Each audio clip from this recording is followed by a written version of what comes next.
Hello friends, I am Jenny. I am here to tell you about the new ways of learning English. In the last video, I told you about my journey of learning the English language. As you know, I went to London and joined learning English language classes. I told you about my fantastic teacher and her amazing and useful techniques. That helped all the students to be proficient in English language speaking. Today, I'll tell you more new techniques that I learned from my teacher. At first, how to improve your accent and communication. On Tuesday, when I was at work, something interesting happened. Two customers came to our cafe. They are husband and wife. The man starts to speak to me. I know that he speaks English, but I don't understand him. I don't understand what he wants. I think that he wants something which we don't have. So I called my boss. She speaks with the man and she sells him 2 coffees and 2 sandwiches. I am surprised. When they leave, I go to my boss and I tell her that I am sorry that I didn't understand the man. She says that it is okay. She says that this can happen when people speak with an accent which is new to us. She tells me that the pair was from Australia. The next day, I go to school and tell this story to my teacher. I told her that I felt really stupid when I didn't understand our customers. I wasn't sure that my English was good for my job. My boss was okay with it, but I still needed some help from my teacher. I wanted to know what I could do in these situations. My teacher says, I understand your point. You understand English which people speak in London, but the Australian accent is new for you. Your ears aren't trained for the Australian accent. You need to listen more to Australian English. You need to train your ears to this accent too. What happened to you can happen to everybody.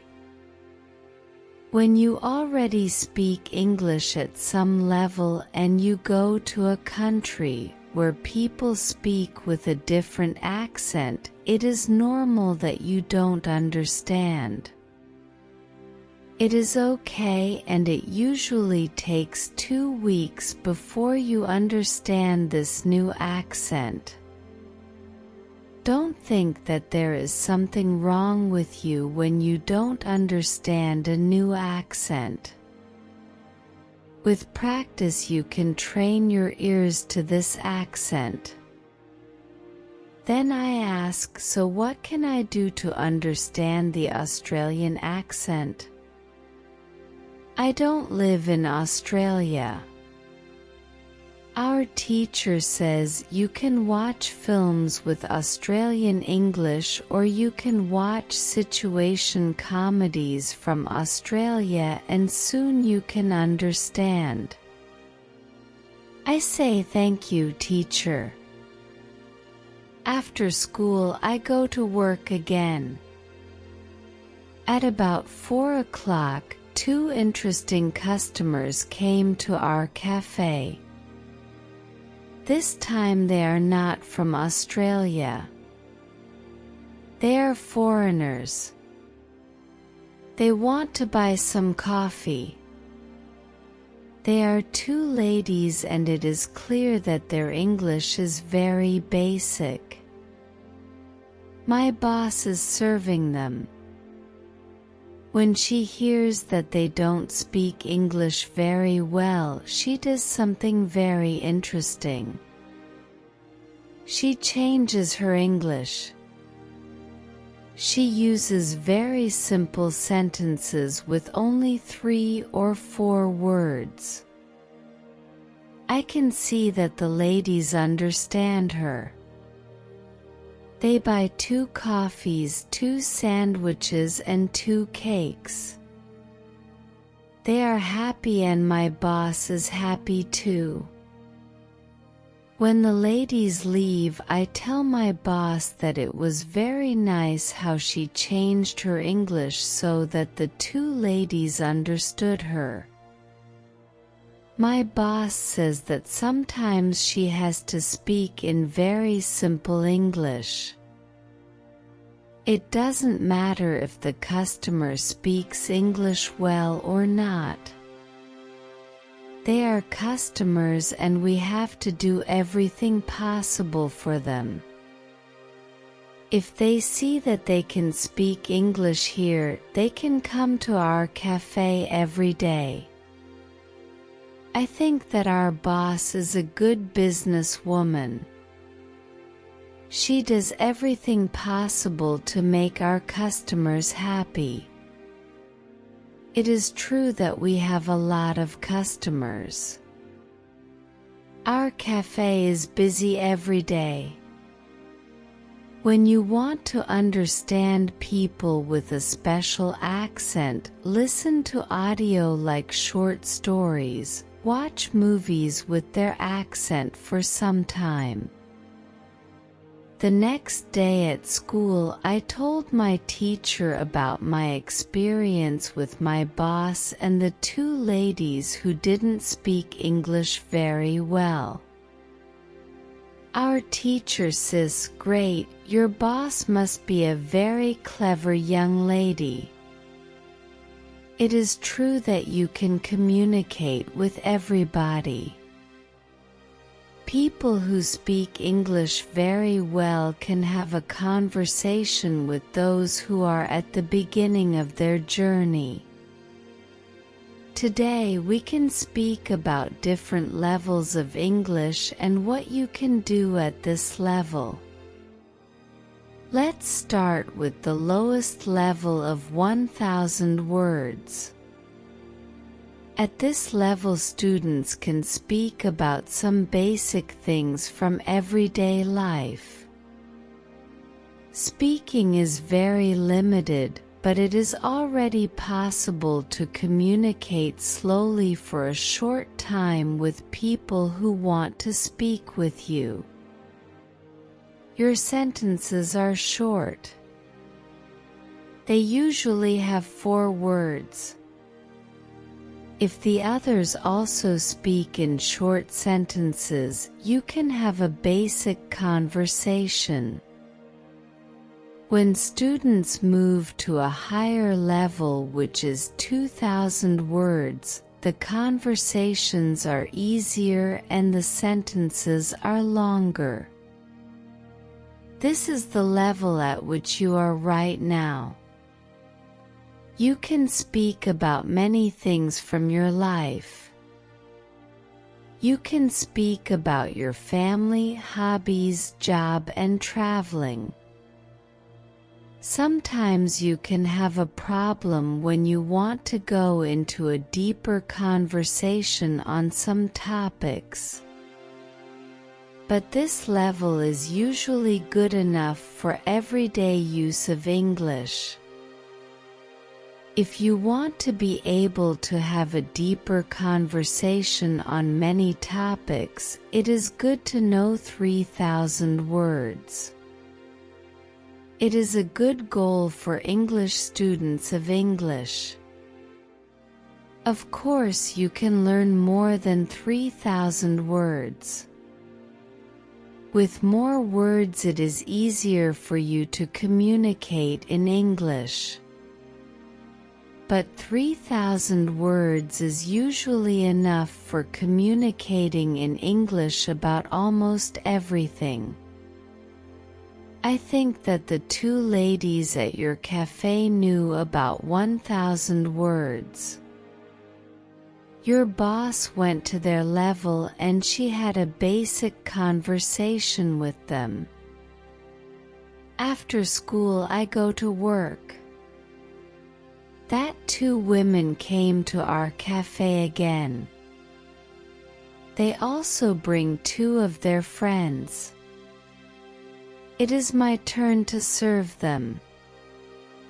I speak to them in simple short sentences. They understand me. This is great.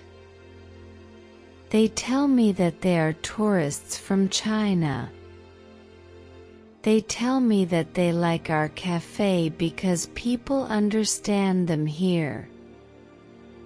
On Thursday I went to school again. Our teacher asked us about Thursday's school party. One student said that the party was great. We had a lot of drinks and lot of fun. The girls and boys from our school liked the party. I liked the party a lot too because Joe was there.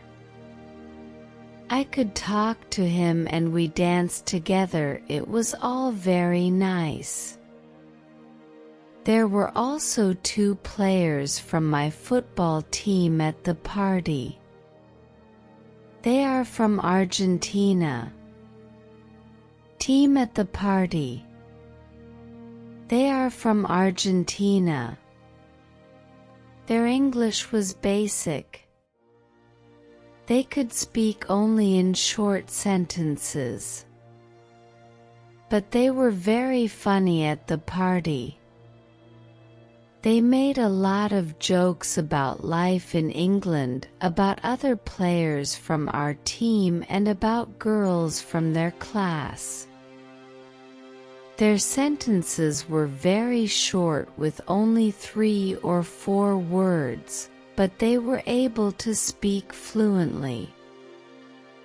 When we speak about the party, I tell my teacher, "It was really interesting to see that somebody who doesn't know many words can already speak fluently." I know some students who are at a much higher level and they can't speak fluently. My teacher said, "The two players from your football team showed you the right way. The players used what they knew. Tnu. They cared only about what was really important. It was communication." Then one girl asked, "So what can we do if we want to speak English fluently? To go to parties and make jokes?" My teacher says, "First, let me explain what fluent speaking is." Many students think that fluent speaking is fast speaking with a lot of words and perfect grammar. But there is a better, more correct definition of fluent speaking.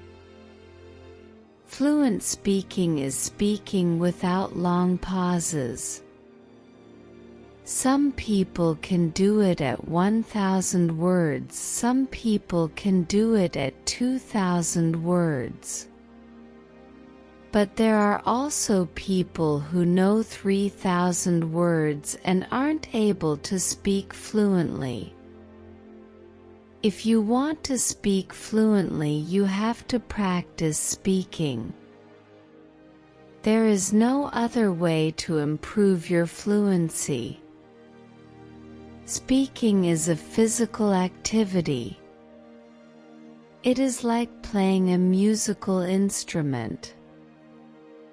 If you want to play violin, you need to train the connection between your brain and the muscles on your fingers. When you want to speak well, you need to train the connection between your brain and the muscles in your mouth. Some students have one interesting experience. Maybe you have this experience too. You meet a foreigner who wants to speak with you in English. You want to say ideas that are in your head, but you are not able to do it. You can't find the right words. Then, when you end the conversation and play it back in your head, you can say that you actually know the right words. But the conversation is already finished. Why do you have this experience? Because you have little training. Your speaking isn't automatic. And it is not automatic because you don't practice it often enough.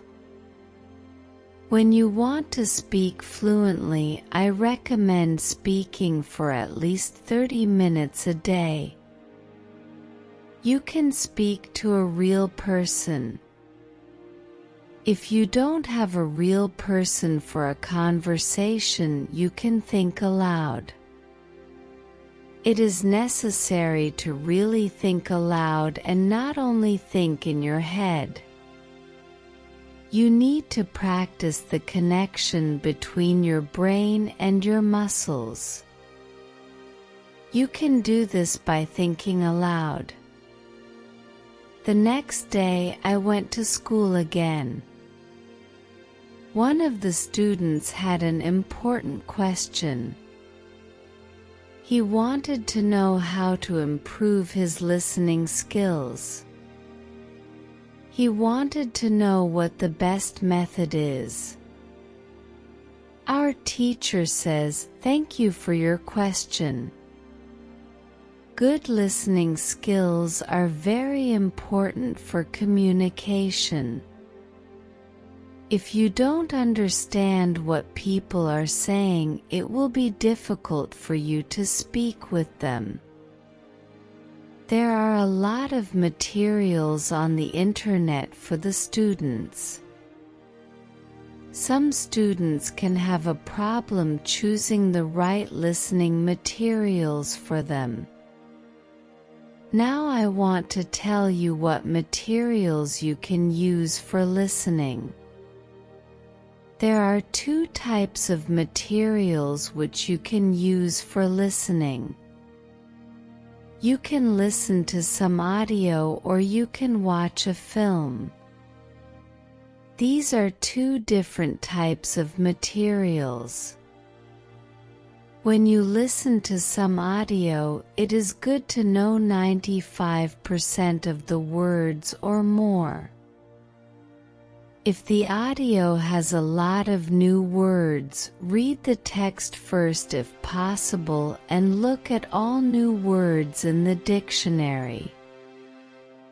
When you practice listening, you practice getting information from a spoken language. You don't try to learn new words. Of course, sometimes you can learn new words, but it is not the main goal. When you listen, concentrate on getting information from spoken English. It is important to use materials at your level of English. For example, you can use books in simplified English which have an audio recording. I really recommend these books to you. They are fantastic because you choose a book at your level of English. You can read great books, and the second type of materials for listening practice are videos on English learning. These are also very good. You can start to use them when you know 2,000 words in English or more. This is what you should do with a film. Watch it for the first time with subtitles so that you know the story of the film. Then watch the film without subtitles. If you like the film very much, you can watch it more than once. When every view you can understand more. It is also good to watch videos on the internet about interesting subjects.